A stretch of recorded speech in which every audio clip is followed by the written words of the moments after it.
Hello students, welcome to science institute.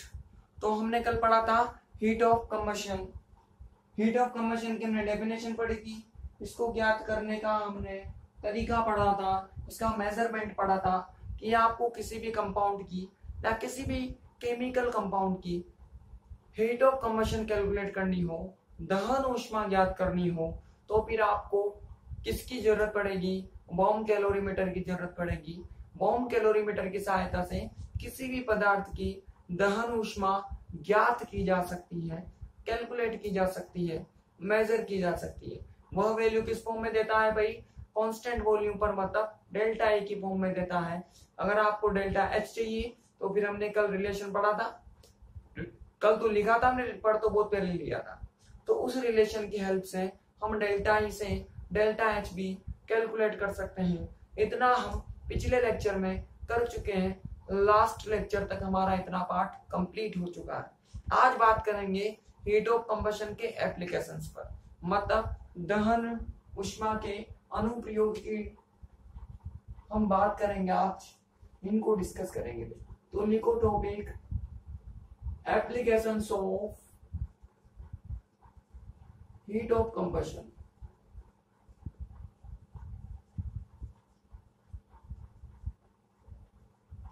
Applications of heat of combustion, दहन ऊष्मा के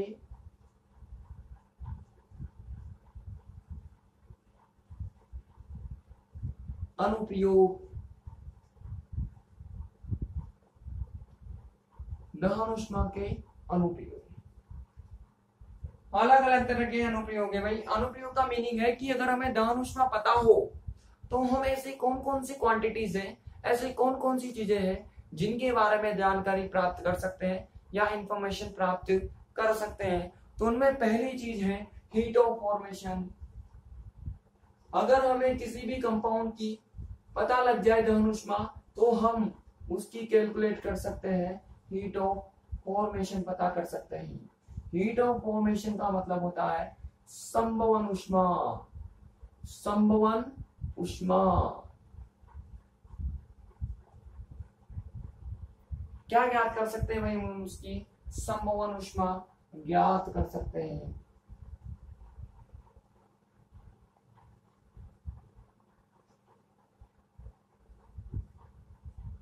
ठीक करते हैं भाई।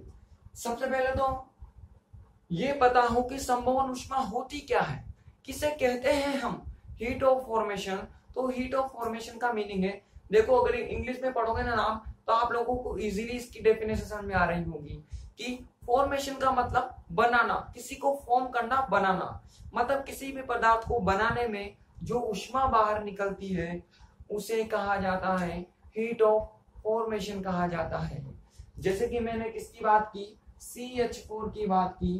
तो मैं इसको बनाऊंगा कैसे? मैंने एक तो लिया कार्बन और 4 क्या लिए मैंने? हाइड्रोजन लिए। आई बात समझ में? एक तो कार्बन लिया, 4 हाइड्रोजन लिया, इन सबको मैंने जोड़ दिया। कैसे भी जोड़ा, और वो जोड़ने की अलग प्रोसेस होती है। इनको मैंने मिला दिया तो मुझे क्या मिल जाएगा? CH4 मिल जाएगा।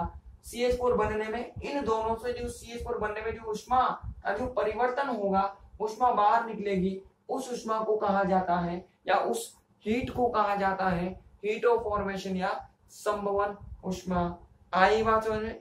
किसी भी पदार्थ को बनाने में CH4 को बनाना है तो एक तो कार्बन लगेगा और 4 क्या लगेंगे? हाइड्रोजन लगेंगे। तो बनाने में जो ऊष्मा बाहर निकलेगी उसे कहोगे हीट ऑफ फॉर्मेशन या संभवन ऊष्मा। तो हमें ये तो पता लग गया कि संभवन ऊष्मा क्या होती है। अब हमें इसे कैलकुलेट करना है, तो हम लैंग्वेज में तो सीधा ही लिखेंगे कि दहन ऊष्मा की सहायता से किसी भी पदार्थ की संभवन ऊष्मा ज्ञात की जा सकती है। By heat of combustion we can calculate heat of formation of any compound. ये तो होगी हमारी लैंग्वेज, लेकिन करेंगे कैसे? वो कहां से समझ में आएगा हमें? एक न्यूमेरिकल से। मतलब इसमें एक एग्जांपल की तरह न्यूमेरिकल करके देखेंगे हम। तो एक न्यूमेरिकल की बात करते हैं। माना कि आपको इस तरह से दिया गया, एक रिएक्शन गिवन कीजिए CH4, इसका क्या करा दिया भाई? दहन करा दिया। दहन करवाना है तो पता है ना क्या करवाना है भाई, आपको ऑक्सीजन से क्रिया करवानी है, ऑक्सीजन के साथ में उस पदार्थ को जलाना है। आपको पता है जब भी कंबशन होता है या दहन होता है, कार्बन निकलता है CO2 की फॉर्म में और हाइड्रोजन निकलते हैं किसकी फॉर्म में, H2O की फॉर्म में। एक कार्बन से एक CO2, 4 हाइड्रोजन से कितने H2O बनेंगे भाई, 2 H2O बनेंगे। बोलो एकदम समझ में आ गया कि नहीं आ गया? आ गया होगा, सबके सब समझदार। आपको इसकी क्या दे दी, दहन उष्मा दे दी भाई। कितनी दहन उष्मा होती है इसकी, 21.0 किलो कैलोरी दहन उष्मा होती है इसकी। इतनी दहन उष्मा आपको गिवन की गई, ठीक। और बोला गया कि आपको हीट ऑफ फॉर्मेशन कैलकुलेट करनी है किसकी, CH4 की। आई बात सुनने, आपको CH4 की संभवन उष्मा कैलकुलेट करनी है। ये डेल्टा CH4 और ये H, डेल्टा H तो होता है उष्मा और नीचे क्या लगा दिया मैंने, CH4, मतलब heat of formation of CH4। CH4 की संभवन उष्मा ज्ञात करनी है और आपको उसका क्या दे दिया, कंबशन उष्मा दे दी इसकी दहन उष्मा दे दी। तो आपको करना क्या है भाई, ये जो एनर्जी होगी, ये एनर्जी होगी इन सब के बराबर होगी। अब देखो इसको निकालने का तरीका क्या होता है, प्रोडक्ट माइनस रिएक्टेंट। किसी भी उष्मा को निकालना, मैंने बताया था आपको जब किरचॉफ समीकरण पढ़ाई थी, तो अगर एंथैल्पी निकालनी हो, एंथैल्पी का चेंज निकालना हो तो क्या करते हैं हमेशा, प्रोडक्ट माइनस रिएक्टेंट। प्रोडक्ट की उष्माओं में से रिएक्टेंट की उष्माओं को माइनस कर दो तो आपको डेल्टा H प्राप्त हो जाएगा, डेल्टा H कैलकुलेट हो जाएगा। तो अगर हमें CH4 का कैलकुलेट करना है और O2 कितना हो गया, O2 बैलेंस तो कर लो, ये 2 और 2 कितना हो गया 4, तो इधर कितना लेना पड़ेगा, 4 के लिए कितना 2 हो जाएगा। तो आपको इसका भी पता हो, इसकी भी पता हो और इसकी भी पता हो, ये जानकारियां आपके पास होनी चाहिए। अगर बाय द वे ये न्यूमेरिकल होता तो आपको गिवन करता हो, इसको छोड़कर बाकी सारी क्वांटिटीज आपको गिवन कर देता, मतलब आपको ये भी देता, आपको ये भी देता, ये भी देता और पूछता ये। अब देखो वह केवल ये देता और ये देता, इसको वह कभी भी नहीं देता है, इसको वह कभी भी आपको गिवन नहीं करेगा। तो हमें दिक्कत होगी कि नहीं होगी, क्योंकि हमें अगर कैलकुलेट करनी है तो हमें तीनों क्वांटिटीज चाहिए, ये भी चाहिए, ये भी चाहिए, ये भी चाहिए, लेकिन वह O2 का नहीं देता है हमें। क्यों नहीं देता, उसका भी रीजन है, देखो सुनो। अब देखो दहन उष्मा का क्या मीनिंग है, किसी भी पदार्थ की अगर हमें कंबशन हीट कैलकुलेट करनी है तो हमेशा उस पदार्थ को ऑक्सीजन के साथ जलाना पड़ेगा, O2 की उपस्थिति में बर्न करना पड़ेगा, मतलब O2 हर रिएक्शन में आएगी। बात को समझना, देखो मैं क्या कहना चाहता हूं आपको। अगर हमें किसी भी कंपाउंड का कंबशन करवाना है, दहन करवाना है, तो उसको हमें जलाना पड़ेगा ऑक्सीजन के साथ। ऑक्सीजन के साथ जलाने की कंडीशन में होगा क्या, मतलब हर रिएक्शन के अंदर O2 प्रेजेंट होगी, O2 उपस्थित होगी, मतलब हमें हर जगह इस O2 को सोल्व करना पड़ेगा। तो आइडियली इस इक्वेशन को सोल्व करने के लिए या जनरली इसको सोल्व करने के लिए यहाँ पर इस O2 की जो भी उष्मा थी उसको मान लिया जाता है ऑलमोस्ट 0, क्या बोलते हुए कि ये तो हर रिएक्शन में होगा। आई बात समझ में, ऐसी कोई भी रिएक्शन नहीं होगी जिसमें आपके पास O2 प्रेजेंट नहीं होगी, क्योंकि डेफिनेशन ही कहती है कि एक मोल पदार्थ को O2 के साथ जलाने पर जो उष्मा बाहर निकलती है उसे ही क्या कहते हैं, दहन उष्मा कहते हैं। Burning of compound in presence of O2, मतलब आपको O2 की प्रेजेंस में तो जलाना ही पड़ेगा, तो O2 होगी ही होगी, तो बार बार ये काम करना पड़ेगा, बार बार इस O2 को भी माइनस प्लस करना पड़ेगा। तो बार बार माइनस प्लस ना करना पड़े क्योंकि ये तो हर जगह होगा, तो उसको हमने सारी रिएक्शंस में क्या कर दिया, हटा दिया, क्या बोलकर कि माना कि इस O2 की जो भी उष्मा थी उसको हमने कितना मान लिया, 0 मान लिया। अब इसका मतलब ये नहीं है उसकी 0 होती है, लेकिन यहाँ पर हमने क्या मान लिया, 0 मान लिया है। आई बात समझ में, तो सिर्फ हमें किसकी पता होना चाहिए, एक तो इसकी पता होनी चाहिए और इसकी पता होनी चाहिए, तो वो हमें गिवन करेगा। आगे बढ़ते हैं, तो हमें डेल्टा एच चाहिए। डेल्टा एच किस किस के बराबर होगा भाई, इस प्रोडक्ट के और इस रिएक्टेंट के बराबर होगा। तो delta CO2H plus delta H2O H2OH। अब देखो ये तो एक था, ये कितनी क्वांटिटी 2 है, इसको कितने से मल्टीप्लाई करना पड़ेगा, 2 से मल्टीप्लाई करना पड़ेगा, ये फिर माइनस लगाना पड़ेगा, प्रोडक्ट में तो गया ही सही। अब इधर क्या आएगा भाई, डेल्टा CH4 और H। बोलो होगा कि नहीं होगा, होगा। अब ये भी हमें पता होगी, ये भी हमें पता होगी, यहाँ तो नहीं पता लेकिन न्यूमेरिकल आएगा तो गिवन करेगा, ये पता है, ऐसे ही सारी वैल्यूज पुट कर दो भाई, या पहले इनको सोल्व कर लो। डेल्टा CH4 निकालना है ना, तो इसको कहाँ लेके आ जाओगे, इधर की तरफ लेके आ जाओगे, ये प्लस और ये माइनस।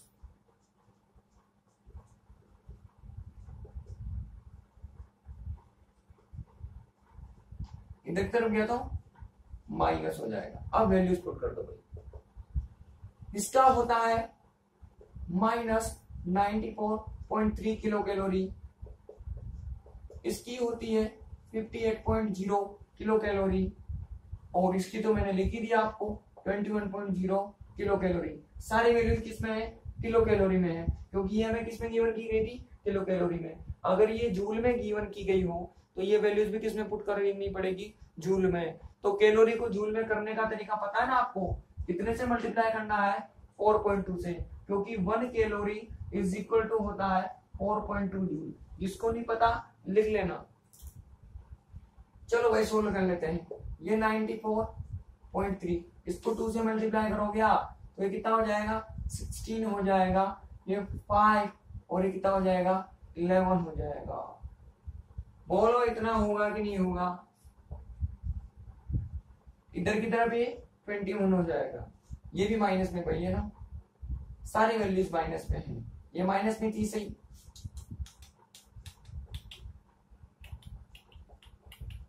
माइनस था, एक माइनस में से ये माइनस और ये भी माइनस में है। अब देखो ये भी क्या होगी, माइनस में होगी।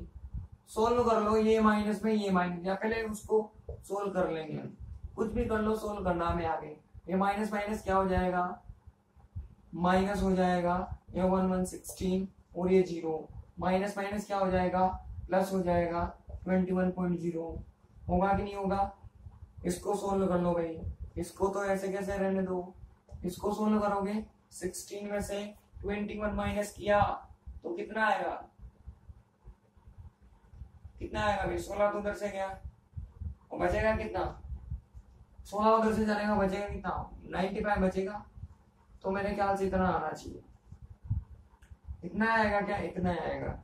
अब ऐड कर दो इसको, ये 0.3 और ये कितना हो जाएगा 9 और ये कितना हो जाएगा 9 9 18। बोलो माइनस माइनस माइनस रहेगा, बोलो आंसर आ गया कि नहीं आ गया। तो आपको इस तरह से क्या मिलेगी, CH4 की कंबशन हीट मिलेगी। मतलब एक पूरा का पूरा क्या है, एक न्यूमेरिकल है। लैंग्वेज में तो सीधा बोल देंगे हम कि भाई हमें दहन ऊष्मा से हम कैलकुलेट कर सकते हैं संवहन ऊष्मा को, लेकिन करेंगे कैसे, वो कुछ ऐसे करेंगे। इतना बड़ा प्रोसेस है, माइनस प्लस करना है हमें, प्रोडक्ट माइनस रिएक्टेंट करना है, वो हमें पता है, सोल्व कर लेंगे तो हमें क्या मिल जाएगा, आंसर मिल जाएगा। लिखो भाई संवहन ऊष्मा के अंदर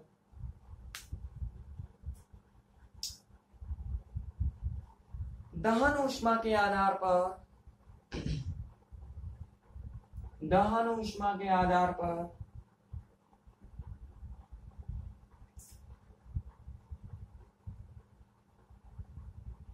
पदार्थ की संवहन ऊष्मा ज्ञात की जा सकती है।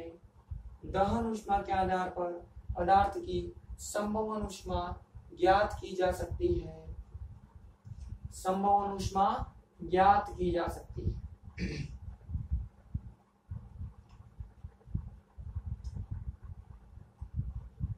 एग्जाम्पल कर लो भाई, बिल्कुल ऐसे कर लो जैसे मैंने कर रखा है। आपको अगर क्वेश्चन आता है ना तो आपको ये एग्जाम्पल करके आना है, सिर्फ वो लाइन नहीं लिखनी, ये भी करना है, साथ में बताना उसको तरीका कि भाई ऐसे कर।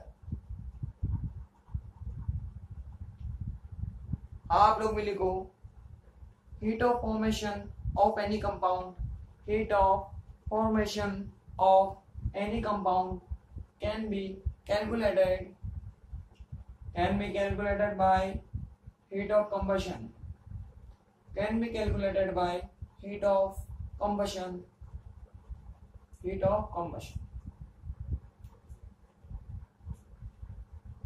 जल्दी कर लो भाई।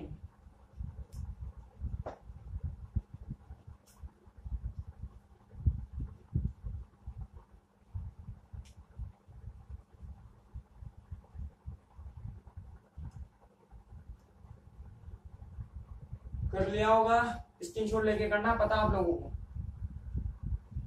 इसके नीचे स्टार लगा के लिख लो भाई। हाँ स्टार लगाओ या मत सा। और लिख लो, ये वाली बात लिख लेता है जो ऑटो के लिए बोला था ना हमने, क्योंकि हम भूल जाते हैं, मैं यादगार रहता है तो ये लिखना पड़ेगा हमें। लिखो भाई,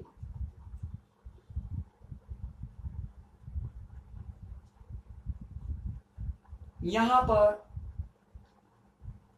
पदार्थ की संभवन ऊष्मा ज्ञात करने के लिए, यहां पर पदार्थ की संभवन ऊष्मा ज्ञात करने के लिए O2 की ऊष्मा को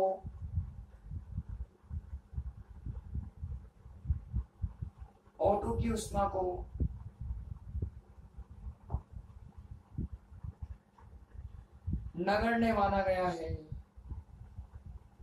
O2 की ऊष्मा को नगण्य माना गया है। आप लोग भी लिख लो, here for determination of heat of formation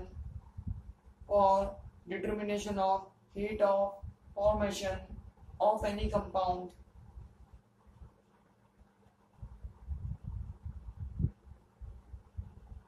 heat of O2 is assumed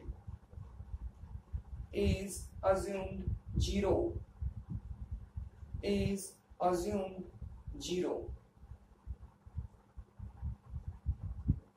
ठीक, ये हो गया हमारा पहला एप्लीकेशन। अब हम बात करते हैं सेकंड वाले की।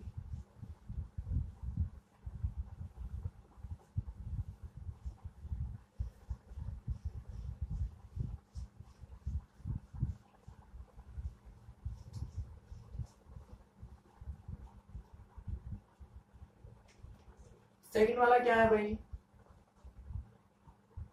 ईंधन की ऊष्मा उत्पादकता, ईंधन की ऊष्मा उत्पादकता।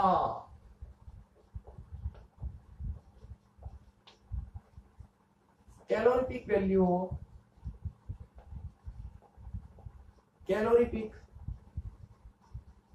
वैल्यू ऑफ फ्यूल्स, ईंधन की ऊष्मा उत्पादकता। ऊष्मा उत्पादकता का मतलब है कैलोरीफिक वैल्यू। कैलोरीफिक वैल्यू का मतलब क्या है? देखो, हम ये पता लगाना चाहते हैं कि किसी भी फ्यूल से कितनी ऊष्मा उत्सर्जित होती है या कितनी एनर्जी रिलीज होती है। जैसे कि मार्केट में बहुत सारे फ्यूल्स अवेलेबल है हमारे पास, केरोसिन अवेलेबल है, पेट्रोल अवेलेबल है, डीजल अवेलेबल है। बोलो है कि नहीं है? केरोसिन भी होता है, डीजल भी होता है, पेट्रोल भी होता है। हम इन तीनों के बारे में पता लगाना चाहते हैं कि कौन बेटर है, मतलब सबसे ज्यादा ऊष्मा कौन देगा, किसको भरने से कोई भी गाड़ी या कोई भी बाइक ज्यादा चलेगी या उसकी ज्यादा लॉन्ग लाइफ होगी। हम ये उसके बारे में पता लगाना चाहते हैं कि इन तीनों में से किसको भरा जाए कि वो ज्यादा से ज्यादा ऊष्मा उत्पन्न करे, ज्यादा से ज्यादा एनर्जी रिलीज करे। तो इस प्रकार की जानकारी प्राप्त करना कहलाता है ऊष्मा उत्पादकता या कैलोरीफिक वैल्यू। अब देखो करना क्या है इसके लिए, आपको किसी भी फ्यूल की आपको अगर ऊष्मा उत्पादकता ज्ञात करनी है तो उसकी आपको लेनी है 1 ग्राम अमाउंट। इस 1 ग्राम अमाउंट का आपको O2 की उपस्थिति में दहन करवाना है, मतलब 1 ग्राम अमाउंट का आपको कंबशन करवाना है O2 की प्रेजेंस में। जितनी भी हीट रिलीज होगी उस हीट को कहोगे आप ऊष्मा उत्पादकता या कैलोरीफिक वैल्यू। वही सेम टू सेम कंडीशन है। वहां पर 1 मोल क्वांटिटी होती थी जिसको O2 के साथ बर्न करते थे और ऊष्मा रिलीज होती थी एनर्जी रिलीज होती थी। यहाँ पर 1 मोल अमाउंट ना लेके आपको क्या लेना है, 1 ग्राम अमाउंट लेनी है।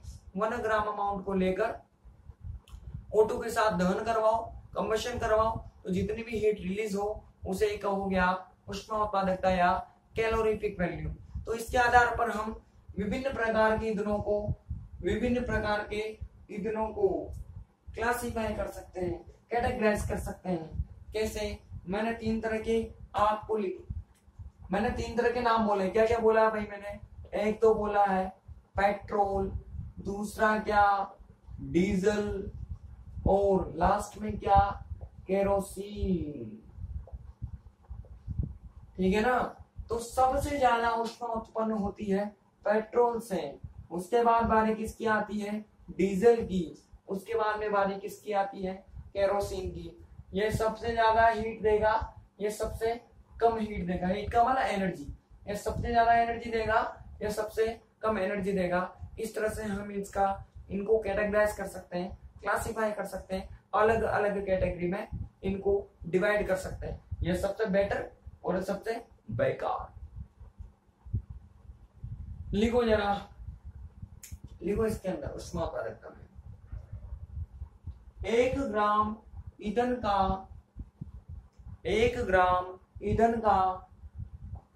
O2 की उपस्थिति में 1 ग्राम ईंधन का O2 की उपस्थिति में दहन करवाने पर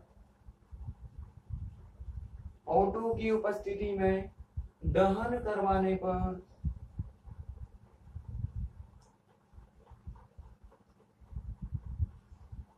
उत्सर्जित ऊष्मा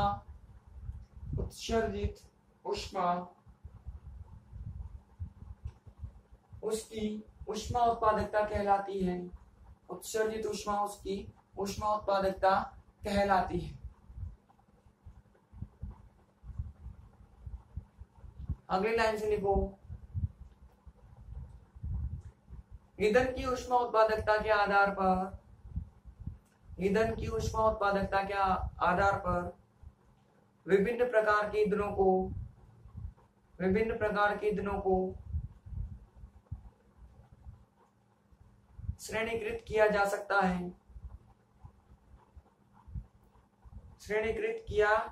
सकता है।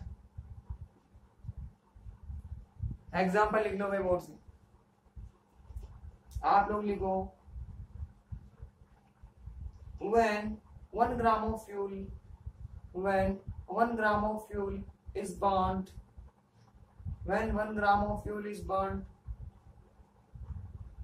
with oxygen, then releasing heat is called calorific value of fuel. Calorific value of fuel. अगली लाइन से लिखो, on the basis of it different type of fuels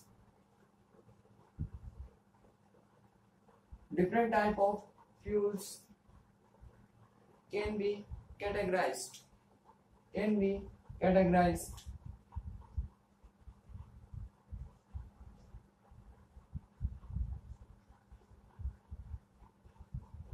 board से लिख लो भाई एग्जाम्पल।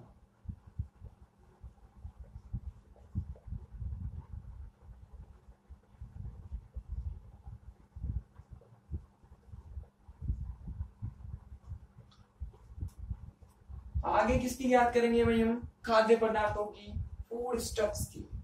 वही तरीका है, 1 ग्राम मात्रा लो, O2 के साथ में दहन करवा दो, जितनी ऊष्मा बाहर निकले उसे भी क्या कहोगे आप? खाद्य पदार्थों की ऊष्मा उत्पादकता। आ गई बात समझ में? सेम टू सेम डेफिनेशन है। किसी की भी आप ऊष्मा उत्पादकता कैलकुलेट करनी हो तो आपको यही करना है, उसका दहन करवा के देखना है, जो भी ऊष्मा मुक्त होगी उसे ही कहोगे आप कैलोरीफिक वैल्यू या ऊष्मा उत्पादकता। अब मार्केट में भी अलग अलग तरह की चीजें आ रही है, एक तो बादाम आ रही है और एक क्या आ रहा है, बहुत सारी चीजें मार्केट में। मैं 2 चीजों की बात कर रहा हूँ। कौन कौन? एक तो आलमंड्स और साथ में कौन भाई, ग्राउंड नट, मतलब बादाम और मूंगफली को मैं चेक करना है किससे ज्यादा ऊष्मा प्राप्त होगी भाई। क्या सोचते हो आप, कमेंट करके बताओ मुझे फटाफट मैंने बोलने से पहले। क्या सोचते हो कि किससे ज्यादा ऊष्मा प्राप्त होनी चाहिए, आलमंड से प्राप्त होनी चाहिए या फिर किसी ग्राउंड नट से प्राप्त होनी चाहिए? जल्दी करो भाई कमेंट, फटाफट करो, मैं देखना चाहता हूं देखिए कौन सही बताता है और कौन गलत बताता है। कर दिया होगा आप लोगों ने अब तक कमेंट पे।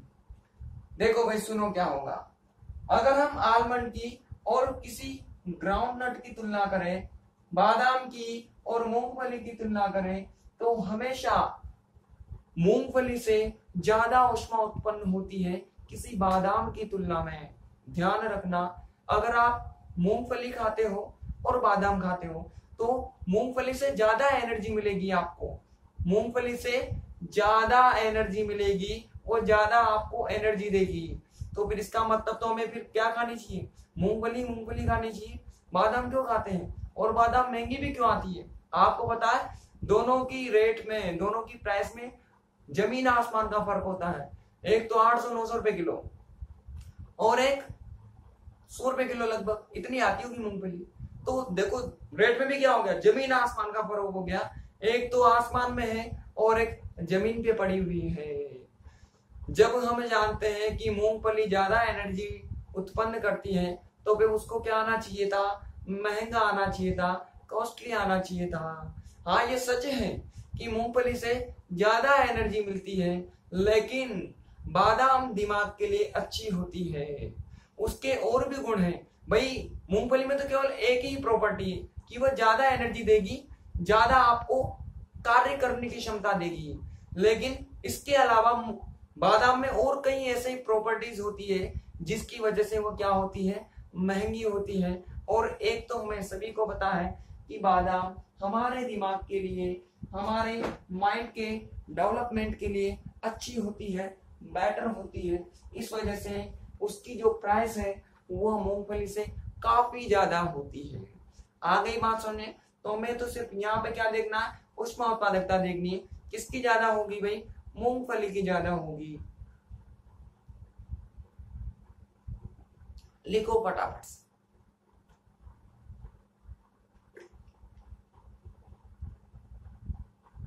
लिखो भाई। 1 ग्राम खाद्य पदार्थ का दहन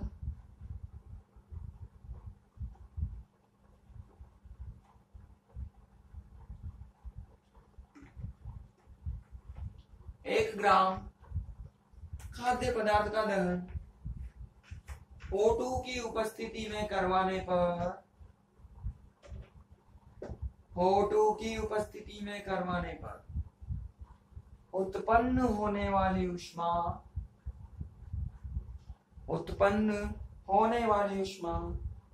पदार्थ की ऊष्मा उत्पादकता कहलाती है, पदार्थ की ऊष्मा उत्पादकता कहलाती है।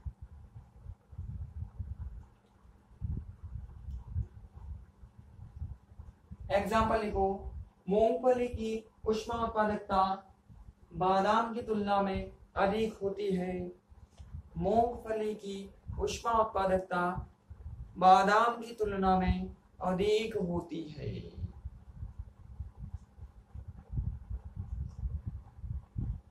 ठीक, आप लोग लिखो भाई, when 1 gram of foodstuff, when 1 gram of foodstuff is burnt in presence of oxygen, then releasing heat is called,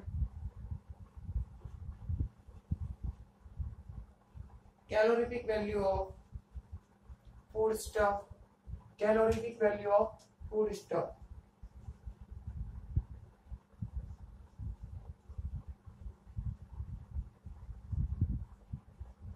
Calorific value of foodstuff. Example लिखो, calorific value of groundnut, calorific value of groundnut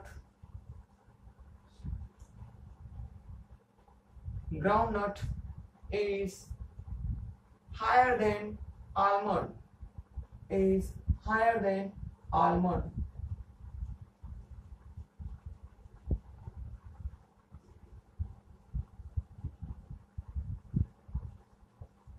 आगे बात समझ में। अब से अगला topic लिखो भाई, रासायनिक पदार्थों का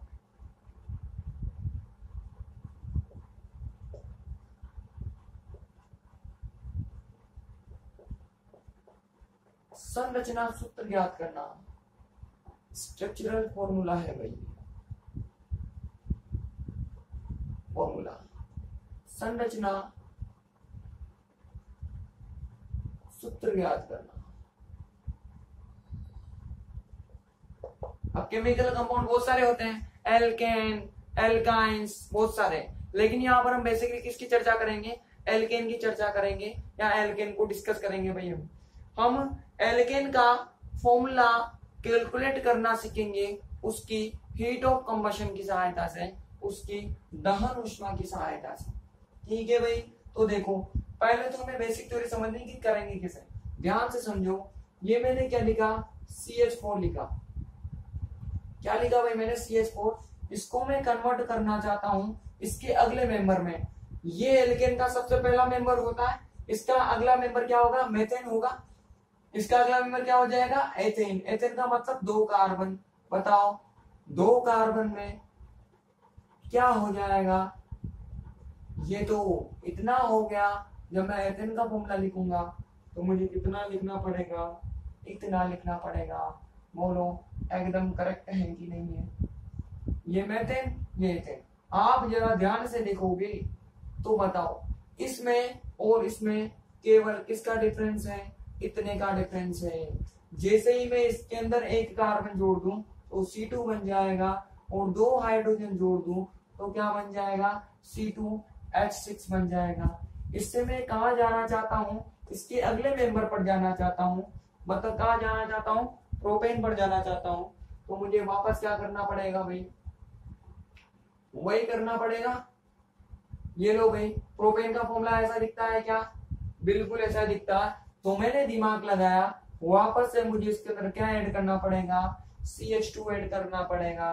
बोलो है कि नहीं, मतलब यहां से कंक्लूजन निकाल सकते हैं कि एल्केनों में एक मेंबर से अगले मेंबर पर जाने के लिए हमें क्या ऐड करना पड़ता है, CH2 ऐड करना पड़ता है। मतलब एल्केन के किसी मेंबर में अगर हम CH2 ऐड करते जाएं तो उसके अगले आने वाले मेंबर्स बनना स्टार्ट हो जाएंगे, 1 बाय 1 बनेंगे। एल्केन के बाद प्रोपेन बनेगा, प्रोपेन के बाद ब्यूटेन बनेगा। अगर एक एक क्वांटिटी जोड़ते हो, एक बार जोड़ा तो जैसे मैंने मेथेन लिया, इसको मैंने एक बार जोड़ा CH2 को तो एथेन बनेगा, 2 बार जोड़ता तो प्रोपेन बनता, 3 बार जोड़ता तो ब्यूटेन बनता, 5 टाइम जोड़ता तो पेंटेन बनता। आई बात समझ में, हर बार ऐड करने से आपको अगला मेंबर मिलेगा, नेक्स्ट मेंबर मिलेगा। ऐसा हमने क्या निकाला, कंक्लूजन निकाला। अच्छी बात है, निकाल लिया हमने।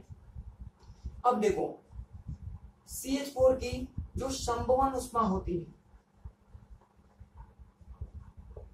वो होती है 222 किलो कैलोरी प्रति मोल।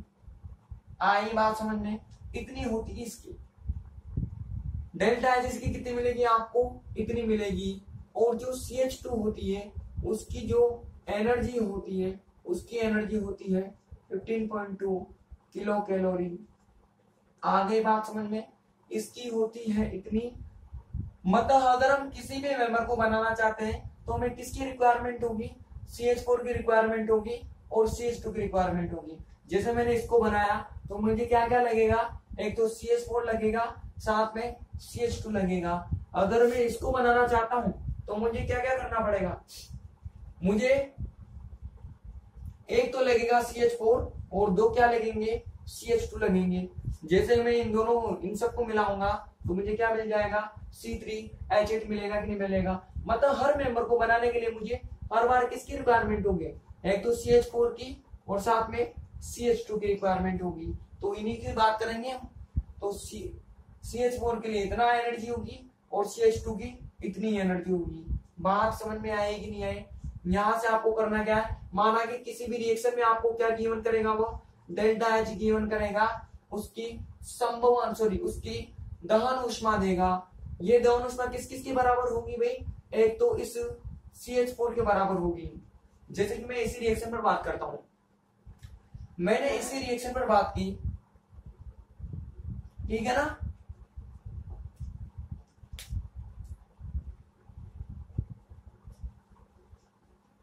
मैं सिर्फ इस रिएक्शन पर बात करता हूं और मुझे इसके लिए इसकी जो डेल्टा एच है वो कुछ भी गिवन कर देगी, कुछ भी। मैंने सिर्फ क्या मान लिया, डेल्टा एच मान लिया। मैंने इस पर विचार किया तो डेल्टा एच किस किस के बराबर होगा भाई, इसका जो डेल्टा एच होगा, इसका जो डेल्टा एच होगा वो किस किस के बराबर होगा, एक तो इसके और साथ में इसके बराबर होगा। होगा कि नहीं होगा? तो मैंने क्या कर दिया, ये डेल्टा एच CH4 कर दिया और साथ में क्या कर दिया, डेल्टा एच CH2 कर दिया। अब यहाँ पर तो एक क्वांटिटी थी, अब किसी भी मेंबर को बनाएंगे, कोई भी हमें गिवन करेगा डेल्टा एच, तो हमें ये थोड़ी ना पता होगा, ये थोड़ी ना पता होगा। अगर ये पता होता तो हम क्या निकाल लेते, सीधा ही निकाल लेते भाई, एक तो CH4 है और इतने क्या मिलेंगे हमें, CH2 मिलेंगे। लेकिन ये तो हमें पता होगा ही नहीं, वो केवल ये देगा और ये देगा और साथ में क्या दे देगा, डेल्टा एच दे देगा।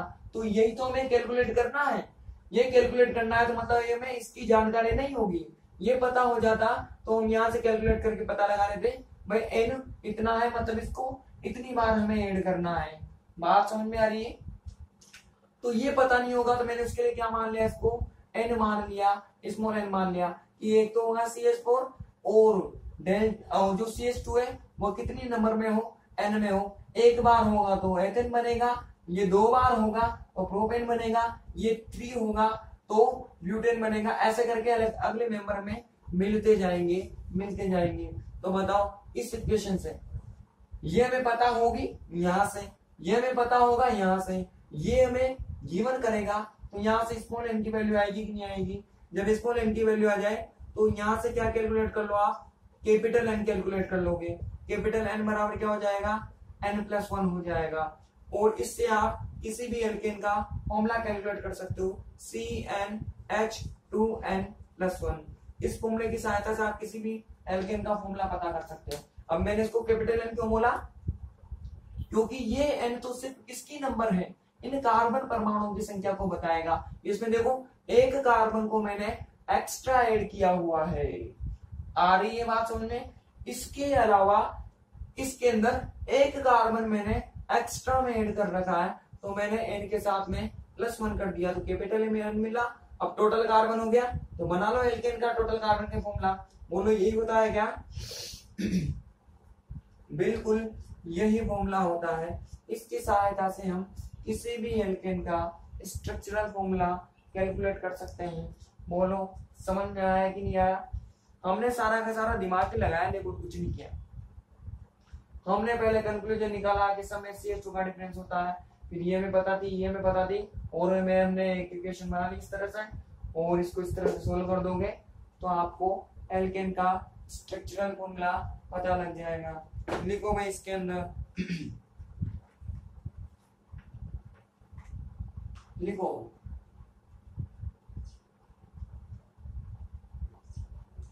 दहन ऊष्मा की सहायता से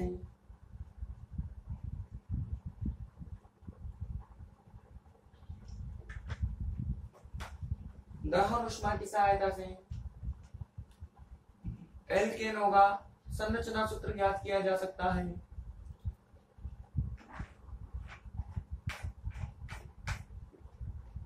एल्केनों का संरचना सूत्र ज्ञात किया जा सकता है। CH4 तथा CH2 की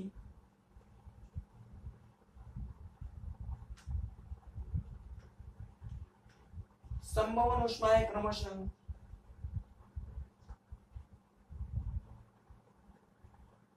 लिख लो, -222 किलो कैलोरी और -15.8 किलो कैलोरी।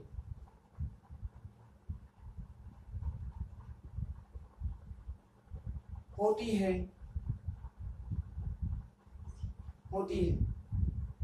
यदि किसी अज्ञात एल्केन की संभवन ऊष्मा डेल्टा एच हो तो, अज्ञात एल्केन की संभवन ऊष्मा डेल्टा एच हो तो ये लिख लो भाई।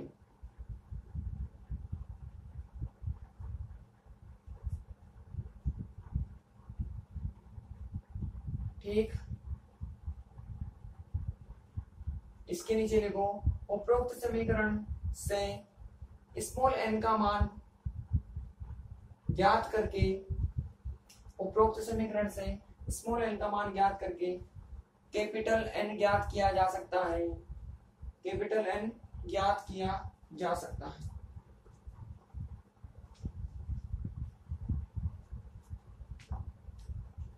लिख लो, तो सूत्र क्या हो जाएगा भाई, CnH2n+1 लिख लो remaining.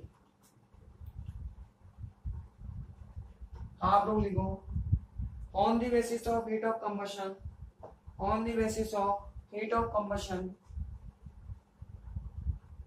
On the basis of heat of combustion structural formula of alkanes, structural formula of alkanes can be calculated,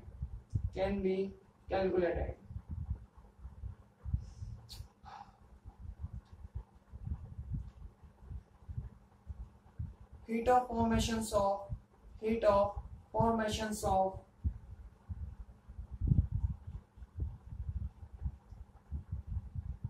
CH4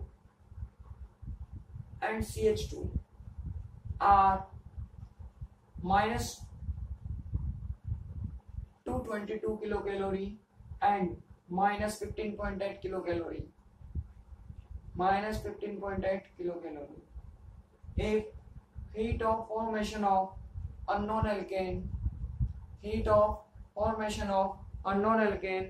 is delta H, then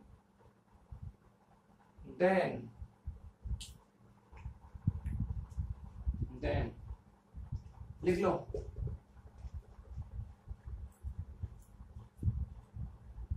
लिख लिया होगा आपने, नीचे लिखो on the basis of it small n can be calculated,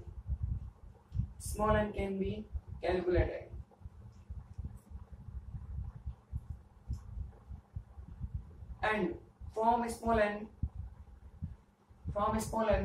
capital N can be calculated,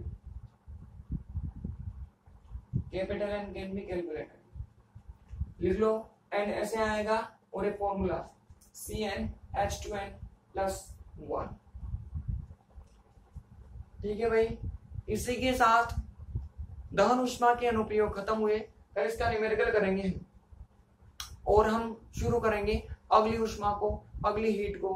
तो कुछ दिक्कत हो तो मुझे कमेंट करना, बाकी कल मिलते हैं भाई।